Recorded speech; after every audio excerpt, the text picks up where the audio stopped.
Gibutyag ni Joey Baclayon, pangu sa City Agriculture Department nga ilang gidasig ang mga mag-uuma sa bukid nga padayon lang mananom bisan kung dunay hulga sa El Nino phenomenon sa katapusan ning tuiga o sa unang quarter sunod tuig. Ang atong mag-uma na naka-problema kay despite tanang pagbuhat og plano program yun ato pag-combat yun sa or mitigate sa ato ang ilinyo ato sa campaign nga mo na mananom na sige magnanom sige. But kita na to nga sa ato ang klima jud karon seldom gyud nga makuha na to nga naay mapina to nga naay ilinyo. Although as pronounced by Pag-asa ningon nga mild ang ato Tungod sa El Nino Watch sa Pag-asa, ang mga mag-uuma sa bukid nagkaproblema niini kung unsa man gayud ang tinuod nilang buhaton sa ilang pagpangandam. Hinuon niingon si Baclayon na sa pagkakaron wala pa gayud masinati sa mga mag-uuma ang El Nino. Sanglit matag karon og unya dunay mga pag-uwan nga nasinati sa bukirang lugar dinhi sa dakbayan sa Subo.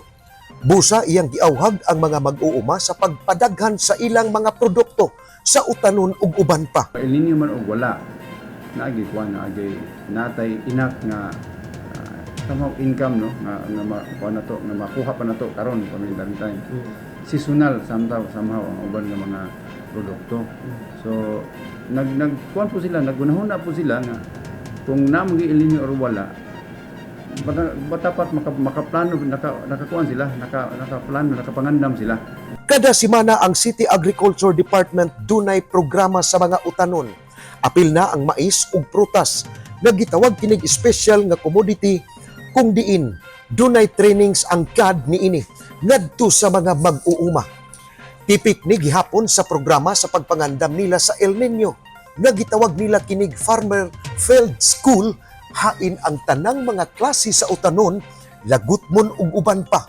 Naay nakahanay nga pagbansay-bansay anha mismo sa umahan. Unsaon nila sa mga mag-uuma pagpalambo ug pagpanindot sa ilang mga produkto. Ang Farmer Field School, kuan man siya kanang seasonal man siya.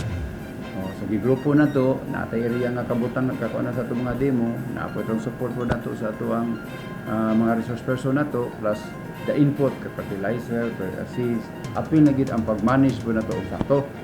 So season lang gikan na siya pag onset gid sa ingon nga naay El Nino starting June nagbuhat na ta na. Matud ni Baclayon, ang gipaubos nila sa pagbansay-bansay karon ang mga sakop sa tulo ka mga dagko nga asosasyon kini mao ang Irrigators Association, Cebu City Farmers Federation ug Cebu City Farmers Alliance nga gilangkuban kini sa mga gagmayng sityos nga nagtukod usab sa ilang asosasyon. Gituyo kini sa CAD nga gisentro nila ang training sa mga asosasyon aron mapadali sa unsa may tabang nga ihatag sa ilang buhatan. Pinaagi sa mga leader niining tulo ka mga asosasyon, apil na ini ang Cut Flowers Association og Livestock. Ang mga farmer na to kay balutan na sila mga kabalog sa unsaon pagpatiman.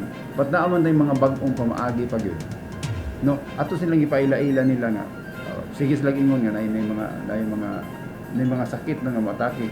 Pero yet wala sila kay balog. Unsang ginasakita? So with that training makibalo sila. Kay naaman sa gitawag agro-ecosystem analysis, survey analysis. Meaning ining everyday kana mo ato sila buntag sa iyo ilan ang tanawon dito manakop na sila og kanang nga time mao man sa itigwa sa mga insekto monitoring ilang tanawon dito din ilho na nila unsa ilang madakpan dito anang adlaw anang orasa sa mga nag-invest sa sila mga sakit mahibaw sila na.